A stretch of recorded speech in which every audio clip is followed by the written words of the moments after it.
Alright, so hi guys. It's time for more late night Michi audio. I know hopefully I don't breathe into the mic too much and in post I can make myself sound a little better, but it is currently 4 in the morning and inspiration hit, and I am also currently on a vampire schedule, so even though this video is going live in the morning, I am doing it late at night, so.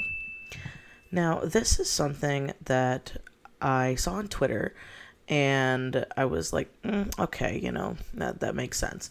And then I was watching a video on YouTube, and all of a sudden it just clicked, and I'm like, oh my god, this is why it's a thing. So, not too long ago, I made a ageism in the art community video, which in retrospect was a bad video, and I am keeping it up for a while I'm working on redoing it because I didn't get my point across in a proper way.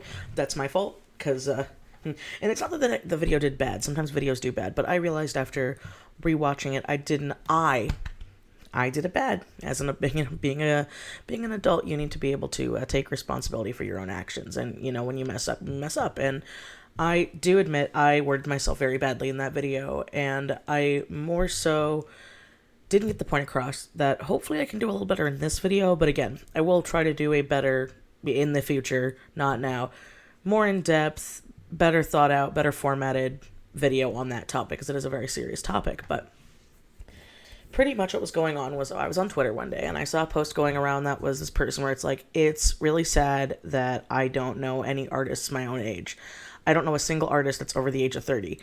And, obviously this person wasn't including people who work in the industry, people who do a lot of freelance that don't have names online, because there are a lot of people that do that, and so it was very more like a Twitter-centered thing, and it really got me thinking, because oftentimes in my more recent friend groups, I am the oldest person in the friend group, and that is because I worked really, really, really hard and got lucky. That's very important right there.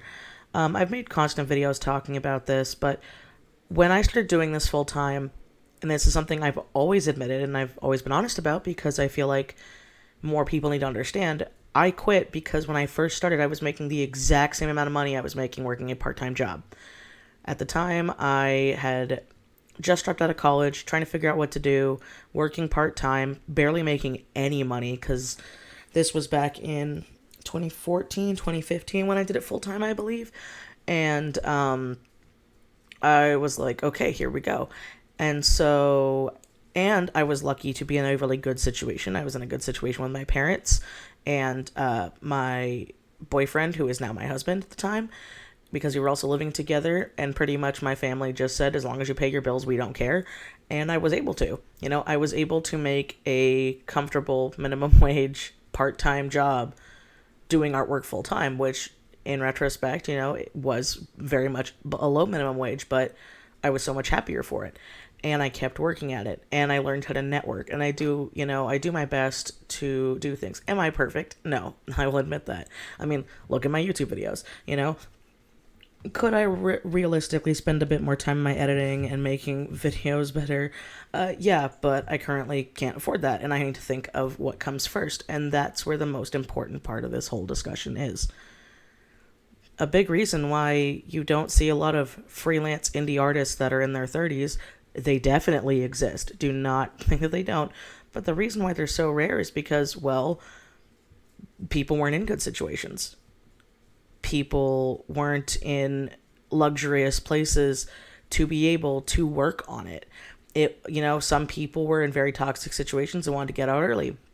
A very dear friend of mine, who's an amazing artist, who has, a very small platform, moved out at 18. She was able to move out at 18, and she, did a bunch of odd jobs, did a bunch of things here and there, and worked on her art on the side, and she did the con circuit, and she was pretty successful at the con circuit from where she used to live, but she had to get a finger quote normal job, and she still to this day makes more money with her finger quote normal job than she does with her art, and she's in her 30s. And she's talked to me and she's heard me talk about things, and she's like, that really is like a whole other job in itself. That's really hard for someone like me to do, because I am someone who, has so many other bills, responsibilities, and things to go on. Not that I don't, but that she accumulated, that you can't really start at ground level. Is it impossible? No, because technically nothing's impossible, but it's a lot of work. It's a lot of work, and you need to be in a good place to do it. It's why I always tell people, stop listening to bigger artists when they talk about things. Art is very much a luxury. Yes, it is. But something that was brought up by another friend of mine in a bunch of streams of mine, is that there are a lot of artists that have disabilities or mental illness that makes it really, really hard to handle a normal job. So art is all they can do, which there's nothing wrong with that. But they have to work just as hard to get the recognition if they already haven't hit that algorithm, because that's it. And I'm not just talking about YouTube. I'm talking about everything. I'm talking about Twitter, Instagram, TikTok, DA, Art Foil or Folo, whatever it's called. I mean, I've heard of Amino as a cesspool, so like I'm not going to even touch that. But here's the problem with that is I have always said that people need to be able to pay their bills first. People need to be able to eat. Because at a certain point, if you rely on it too much and you're not making enough to live, then, well, part of being an adult is sucking it up and doing stuff you don't want to do. I am not in any way saying, because I know how hard it is, just go get a job, because let's all be honest, we're still living in a panorama right now, and that's not as easy as people think it is. And even I've experienced it. I've applied for a couple places for part-time work, and I was pretty much told that I literally wouldn't even be making enough money, starting pay, to put money in my car, and my car's not a gas guzzler. So it is hard out there, but that's a big reason why you don't see a lot of artists in their 30s who are doing what I'm doing right now. Of course, they very much exist. There's tons of people out there. I'm not 30 yet, by the way. I'm 28, but I'm almost 30. And you're seeing more and more where you're seeing younger and younger artists becoming to be able to be self-employed quicker, because in their free time and in the environment we are in now, where supplies and resources are readily available. This is something I was trying to talk about in my original video. When I went to high school back in 2008, 9, 10, and 11, graduated 2011, my only art classes my entire school had were drawing 1, 2, and 3, and AP drawing, painting 1, 2, and 3, and AP drawing, studio art 1, 2, and AP, and I guess technically wood shop, but I wouldn't count my school's wood shop. But that was it. And it wasn't until my senior year, that I was told by my studio art teacher that, like, oh yeah, you should do like cartoons and like this, like, these like character things. I was always told, no, paint rocks. No, go take pictures and paint fruit. I was always told, no, sketch a shoe, do still lives, do stuff like that, which is fine. But I was constantly told, all right, if you do not want to be an artiste and a fine artist, you're not going to make it. If you're not going to work in an industry, you're not going to make it. If you're not going to do X, Y, and Z, you're not going to make it. And back in 2011, at least to my knowledge, Patreon didn't exist yet. Things like Coffee didn't exist yet. PayPal was also a very different place. So it was a lot harder for most people to do this. Heck, I even remember when I was younger, for artists I would commission, I actually had to do money orders for some of them. Like, I'd have to, like, go to a supermarket that would do money orders, get a money order for the person's information, and actually mail it to them. Like, because some of them didn't have PayPal. That was something I had to do. People do money orders all the time, but that's kind of how it used to be. Now, we literally have, oh crap, because I've been lucky enough to be able to do this, where it's like, oh crap, I'm short on money on my budget this month. I'm going to open up a quickie commission with my patrons to get gas in my car. Boom, here's my PayPal. Boom, paid, do the thing, get home, do the work, post it, and that is a amazing thing. What I just said right there is an amazing place to be. There are other people who are obviously a lot bigger than me, who the second they make a merch drop, Boom, it's tons of sales. Boom, it's tons of likes. It's boom, boom, boom, boom. But things are always changing. Again, when I was younger, I was my only friend, a friend of mine who had a tablet the size that I did, and it wasn't even a Cintiq. Back in the day, I still think a Cintiq is around $1,000, but back then, it was either you get a Wacom Bamboo for $100 and something bucks, or you get an Intuos for anywhere between like $800, $900, and the Cintiq was like at least $1,000 plus. You know, don't even get me started on the 22s and the 24s, because those were also expensive. Now we have Gaomon, Huion, Xpen, who are all very affordable tablets. I've had companies reach out to me and send me tablets for review where I genuinely couldn't believe this tablet was $24. That's amazing. That is an amazing way to help kids and younger people, or even hobbyists, get into it without shelling out lots of money. Same goes for markers. Back in my day, you only had Copic and Prismacolor. Maybe touch markers. I know those were kind of big, and I know that other people across the country had I think Winsor and Newton was the big one. All very, very expensive.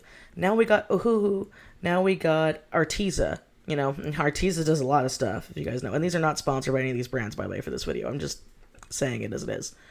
So you have parents or guardians or friends who are more willing to invest in these hobbies, and then when usually children, obviously adults can happen it too, but I'm mostly talking to kids here, can invest at younger and younger ages. Heck, one of my best friends told me that when he was in high school, they had an animation program. My school didn't have an animation program, and he went to public school. I had another friend tell me about how their high school offered all these options.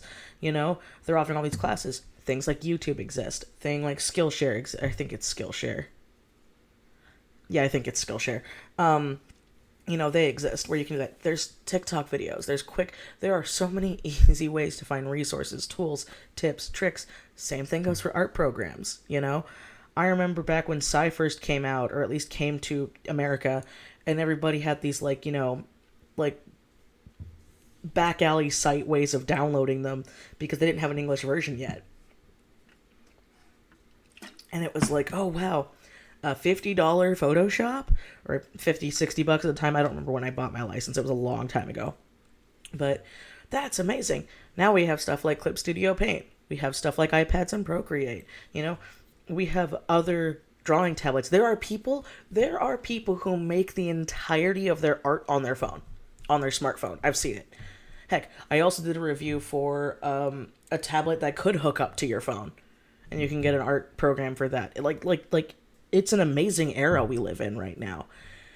And because of that, what do you know? What usually do people have a lot of free time for, because they don't have a 9 to 5? They don't have bills to pay. They don't have to worry about feeding themselves. Oh yeah, that's kids. In most cases, or you have people who are in lucky situations where they can find someone who can support them, but as you get older, you usually don't want that to be the case. You don't usually want to be supported when you are of able body and mind to pitch in. I know very few adults my age that would be like, unless they again had someone that could help them, do this. I've done this for a long time, and my husband and I share tasks equally. We pay bills equally. We make decent money together, But if stuff happened and all of a sudden my art couldn't pay my bills anymore, yeah, I'd go get a job. It would suck. But realistically from that, even though I have a job now with what I do, I need to make sure that, wow, yeah, I can afford groceries. I can afford to feed my pets. I can afford to take myself to the hospital if I need to, because I am an adult. And if, this doesn't happen, you got to do it sometimes. But usually when you're a kid and you're in high school, you don't have to worry about that stuff in most cases. Most of the time it's, oh, I can just work in drawing all day. I know I did when I was in high school. I definitely drew all the time, and I didn't even have half the resources that exist now. And that's why I think you are seeing younger artists being able to be able to move out now. And that's why you see like artists who are living together who can support themselves off of their work, you know? Heck, a lot of my friends are doing that right now too, who are younger, you know? Where one of my friends recently celebrated their 21st birthday, and you know, they live in a house with another artist and another artist as well, but that other artist has a part-time job, I think. I'm not outing them because I don't want to, you know, air their stuff, but they can live fine in their apartment, live dandy, eat food, be happy, and support their dreams and work on comics and work on things like that. And that's where we are now. We live in a time where so many people are more willing to support the indie artist than how it used to be. You know, you have people who support people on Patreon, on Ko-fi, on podcasts, on things like that, to where they can focus their time and effort on their art. They can take their time and effort to post more to people. They can do more to grow because now their needs are met, because we're human beings, you know? And do I wish we lived in a perfect society and a perfect world where people could just do what they want and not have to worry about things like rent, food, water, pets? Yeah. But realistically, that's never going to happen. Not to be a downer, you know. And if that possibility does happen, I realistically don't think it's going to happen probably while I'm still around, you know. But that's just how it has to be. And again, as you get older, sometimes the grind is too much. I've had older friends that tried to do it and things weren't working out, and they just said, you know what? It's too much stress. I used to love this and now I hate it. I can't do it anymore. And then they went and they did something else, and they barely did art again, or they were burnt out, or they had situations happen to them. And that's because as you get older, you get more problems. You have more worries. It's kind of a part of growing up. And unless you did get in the industry, you know, as in animation, animation, movies, TV shows, advertisements, signing up with networks and companies to do other things, it's a lot harder. But you also notice that a lot of the people that I used to follow that used to post all the time, now a lot of them who work for companies, now they almost never get to do any personal art, or other stuff is under NDA. And then people are like, oh, I can't believe you're not doing art anymore. And you're not doing it. It's like, well, they are, but they're doing it for their full-time job. And then when they get done with their day, they want to go do other stuff. I definitely know that's me. For a long time, I didn't want to make personal art for myself because I was doing it all the time. I didn't hate it. It was one of those things where I'm like, yeah, I'm drawing literally all day. The last thing I want to do is draw more right now. I want to go play Animal Crossing. I want to go take care of my pets. I want to go for a walk. And that's what it comes down to. And that's what more people are realizing now as they're monetizing their hobbies, you know? But that's a big reason why it's harder to find more openly older artists out there who are, you know, self-employed and running their own businesses. Do many of them exist? Yeah. Of course they do. And I'm sure I'm probably going to get a bunch of comments being like, actually, it's not as uncommon as you think. And it is. Don't try to debate me on this, because for every really great, successful indie artist over 30, there are at least 200, 300 just trying to get by. And again, algorithms change. I'll leave it off in this one. But a perfect example of how things are changing is I was watching this bigger artist that I really like, and I'm probably going to butcher her username, but I believe it was Starfist Face. She has a webcomic called Cast Off. Again, not sponsored. I was just watching one of her streams recently. And she was talking about how she worked so hard. She worked so hard to get 40K on Instagram. And Instagram's algorithm's kind of trash right now. And she can't even break 500 likes with 40,000 people watching her Instagram. So she gets more stuff off of TikTok. So she's doing more TikToks and Twitch streams right now while she's working on her comic and stuff. And that's something else you got to be willing to do. You need to be willing to adapt. And not a lot of people want to. Not a lot of people, a lot of people are like, well, I worked so hard for X, Y, and Z. I don't want to change. And, well, that's kind of how it's got to be. You have to be willing to change. You have to be willing to adapt, and you have to be willing to understand how things work. And so, hopefully I made sense in this ramble and this topic. If not, please comment down below. Let me know. And as always, thank you so much for listening. I love you all so, so much. I make new videos every Wednesday. All of my links are in my social media link down below. And thank you, as always, to my Patreon patrons, because a magical thing like Patreon exists and things like that work. You guys help support me so, so, so much. Even the smaller tiers, every little bit helps. And yeah, I will leave it there. I will see you guys next time. Bye-bye.